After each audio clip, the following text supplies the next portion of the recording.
Welcome back to another What's in the Box episode. This is an occasional series in which I spend my hard-earned money to entertain you. Well, hopefully to entertain and inform you. Let's get going and see what's inside this box. This one is a bit special because it came all the way from Lithuania. And it's always for me, it's a little bit extra fun to purchase something that comes from overseas, particularly in a country such as Lithuania, which normally you don't really think of from day to day. All right, so you can see that I think this person sort of made up this box so it would fit the camera, or fit what's inside. Well, I guess I blew the secret there. But it wasn't any surprise. It, in fact, is a camera. I do have a friend who is from Lithuania. Knew him in the Air Force. He was probably the whitest guy I had ever seen in my life. He had blonde hair and he had super white skin.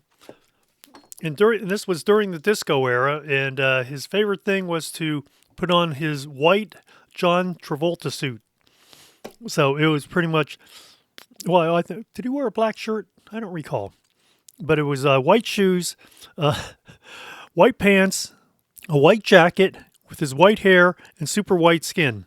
Needless to say, he looked very white.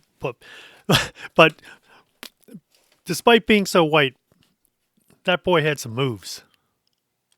Much better than me. And so sometimes, but when I made it to Germany, we continued to write each other, and that was by old, stamps on a letter, mail. And he sent me a couple photos of himself dancing. Dancing his heart away with some women. And I think by then he had picked up this big, huge hat, pimp hat, as we would call it. Anyway, back to this box. Boy, this is a lot more difficult than I thought. Let's get out the scissors. I don't know what's going on here. I think there was some tape inside the box.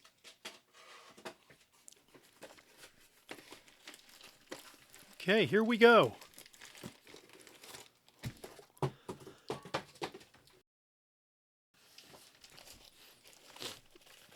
So this is somewhat unusual packing. I don't know what's going on here.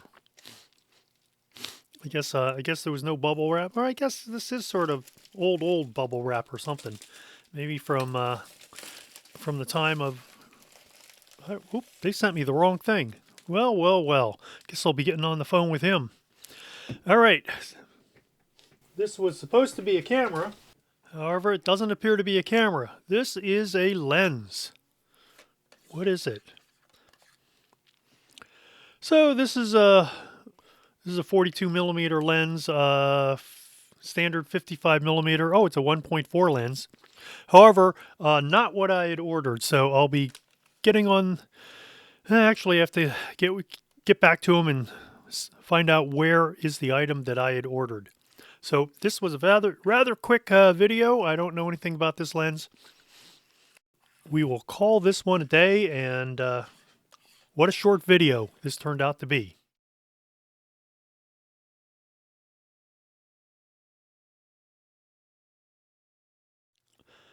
It's now a couple weeks later, and we got that sorted out. So what happened was the seller sold two items. One of them went to me, and one of them went to a person on the West Coast. He put us in touch with each other. I got my item, he got his item, and so we shipped them to each other. At some point, we'll get recompensated, but it's not the end of the world. If the worst thing that ever happens in your life is you get somebody else's package and they get yours, then maybe your life isn't so bad. So I'm not going to flip out and get all crazy. Things happen in life. So learn to roll with the little things, and then you can certainly know how to deal with the bigger things. Okay, so let's take a look inside and see what's in this package here. Yeah. So this has been taped over, I think, a couple times.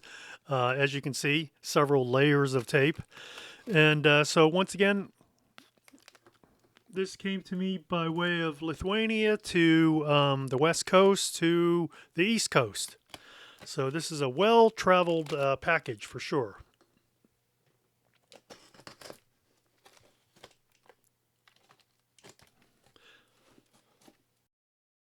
since I hate to cut myself, we're going to be a little careful with trying to cut through all of this tape. Huh? At least it's not red tape. Oh, look at that. Sent me a candy bar. All's forgiven. That didn't come from the original seller, by the way. Okay, so what do we have here? By the way, I'm on a no sugar kick, so I probably will not eat this. All right, so what do we have here? So we have a big plastic bag wrapped. Well, we have something wrapped in several layers of plastic, apparently. Here's one. Here's another one. And finally. Okay, so this is the, let me see if I can get the brand, I can't remember the brand name on this. This, I want to say it's a Welta, but I can't recall for sure. In fact, I can't even remember the model name. It's been so long. Belmira? Here we go again. So I did a search on Belmira. It thought I typed in Elmira, as in Elmira, New York. Let's try that again. Okay, so Belmira is a town in the city, in the country of Colombia. So let's try Belmira camera. I bought this, and there's a specific reason that I wanted to really talk about this. Okay, so this is part of the Welta company. Welta was one of the early camera makers in Germany and operated a factory near Dresden. As you know, Dresden was pretty much leveled by the Allies during World War II, and after the conclusion of World War II, found itself in the Eastern Zone, which was controlled by the Soviet Union. The Eastern Zone later became East Germany, and the Western Zone became West Germany. The Western Zone was really controlled by the United States and the Allied, or formerly Allied powers, except for, of course, the Soviet Union. And it stayed that way until roughly 1990, when the Berlin Wall fell accidentally according to some accounts, and the countries unified and are now known as Germany again. But anyway, that really doesn't have anything to do with this story.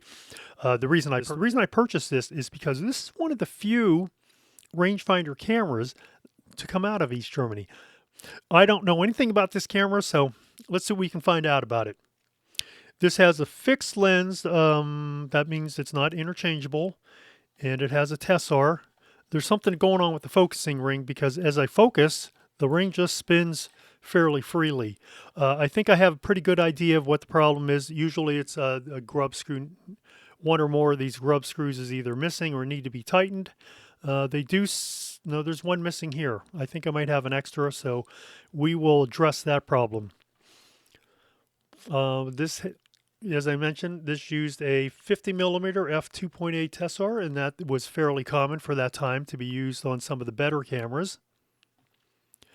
The tessar, of course, even though it says Carl Zeiss Jena, that means it really came from East Germany, particularly when we're referring to post-World War II. You can see this is a coated lens. Even though you don't see a red triangle or something there, you can see the blue tint in the lens, and that always means it's a coated lens. Like a lot of East German cameras, it appears to have the shutter release, a front-mounted shutter release, rather than in the traditional spot, or in the preferred spot of being mounted on the top deck. This has a push lever to advance the film. Let's see if there's film in the camera. Possibly. As I said, I'm unfamiliar with this camera, so we're going to just sort of figure it out as we go along. You'll see the shutter speeds right here. Top speed is 1/250th of a second. So that would indicate, I'm not sure what shutter they are using. Maybe possibly a Prestor, which was roughly similar to a Prontor shutter, or Pronto, depending on whatever they happen to be naming it at the time. This is a rangefinder camera, as I mentioned. This would be your viewfinder and your rangefinder window. Up top here we have the frame counter. We have looks like a little wheel, yes, to reset the frame counter, and your rewind knob. And as often, you'll see there's a little film minder, some film minder settings so you can make note of what film you have loaded in the camera. This lens is actually pretty dirty, so I might do a servicing video on this camera. Speeds seem to run from this is more of a premium shutter, even though it doesn't go up to 1/500th of a second. It does have slow speeds of 1 second, 1/2, 1/5, 1/10. We're going to go to the bottom of the camera really quickly. This looks like to be a rewind button. This looks to be, I would guess that this is a small little slide to unlock the back. And here's your tripod mount. The tripod mount is in line with the center of the lens, which is always preferred. On the back, things are a bit unusual here, a little bit different. So rather than a film advance, you have this film push slide. So it both advances the film and it tensions the shutter.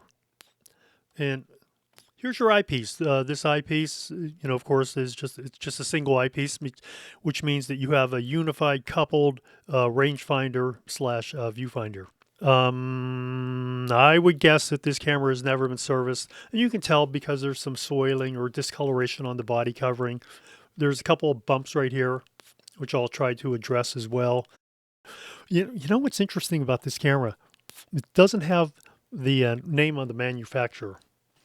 Not that all cameras do, but certainly most cameras do, whether it be Olympus or Agfa or Leica or whomever.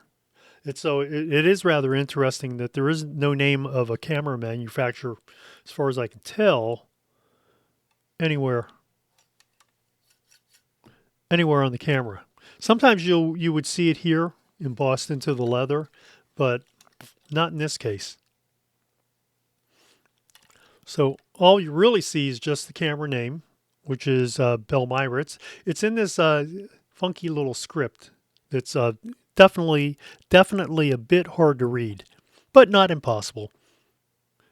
That takes care of this episode of What's in the Box. This certainly was an extended one, brought on by the fact that my package went to the West Coast and his package came here, and you already saw that. It was a lens inside that box. So if you like this content, please consider hitting that like, share, and subscribe. One of those buttons. And if you'd like me to take a look at a camera in the future, let me know in the comments below. Until the next time, keep on taking photographs.